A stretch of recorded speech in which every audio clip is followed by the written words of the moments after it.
The devil on my back, but this nigga's not the favorite. Bitches I've been seeing, they becoming more fit. What's up, ASI fam? This is Desiree Kee, back with another segment of Get to Know with ASI. And I'm here today with Tracy Fletcher. We are at GCR Audio Studios. How are you feeling today? I'm good.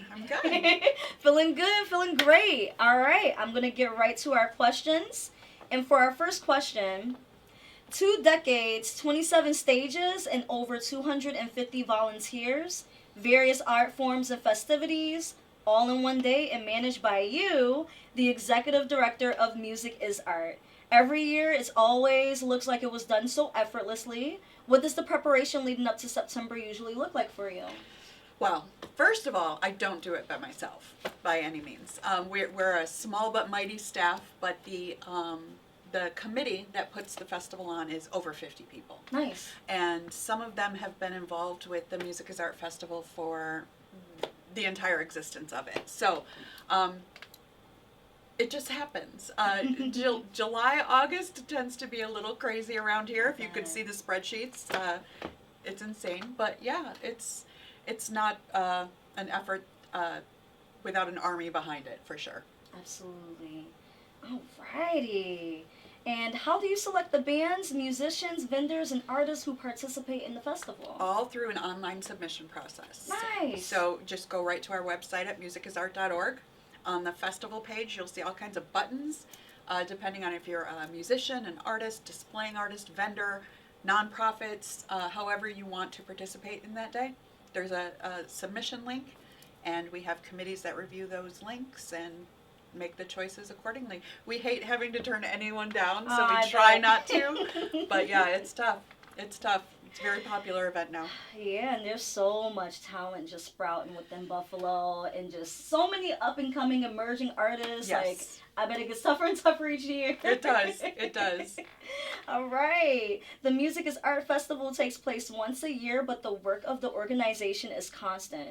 Can you share with us some of the programs and activities MIA has offered outside of the festival? Yeah. So one of the programs we're most proud of that we've had really since day one is our instrument donation and placement program. We're proud to have put over $500,000 worth of instruments back into the community. And those come in the door every day. We have them assessed, refurbished, and find them new homes. So that's a very rewarding program we do. Awesome. We also do an annual Battle of the Younger Bands and a Winter Youth Jazz Festival, which is fun. That's for high school aged groups. Cool. And our newest program, 5 years old now, is the Music Industry Alliance. And with that one, we bring together local musicians 3-4 times a month. One to educate, network. We do an open mic night once a month. Cool. And a monthly songwriter peer group, which has become very popular. Anything you'd like the folks tuning in to know about what to expect with this year's MIA Festival? Well, big news for this year. We just announced last week that we're moving back to Buffalo AKG Art Museum. And rather than AKG Delaware Park, we're going AKG other side of the street into Buffalo State University. Oh. So, so that'll be fun. Saturday, September 21st this year, so we moved it back a couple weeks too. And as far as what to expect, your guess is as good as mine. We're still in the very preliminary planning stages. It took us a lot of hoop jumping and to get to this point, but we're thrilled and excited to bring it back to the cultural hub of the city. Oh, right. And then the college students being able to have like access to that too. Yeah. Like, wow, I can only imagine what it's going to look like. Please, Mother Nature, be good to us. I know, right? We're putting it out there. We're claiming it. Thank you. Why is it important for us to advocate for the arts? Oh, so important, right? Like, just to be surrounded by the creativity is just inspiring every day. And for us at Music is Art, we'd like to make sure that people remember that music is art. Yes. It's our name. It's what we do every day. So, yeah, it's super important. Alrighty, we are about to get into our trivia portion of Get to Know. Are you ready, Tracy? Let's do it. All right, on to our first question.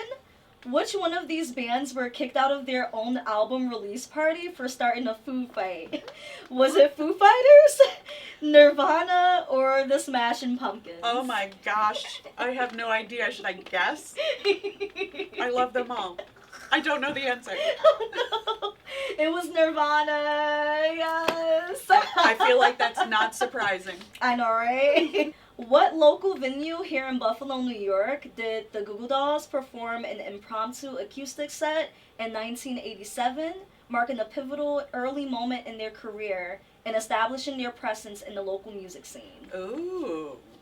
One that I should know and still don't.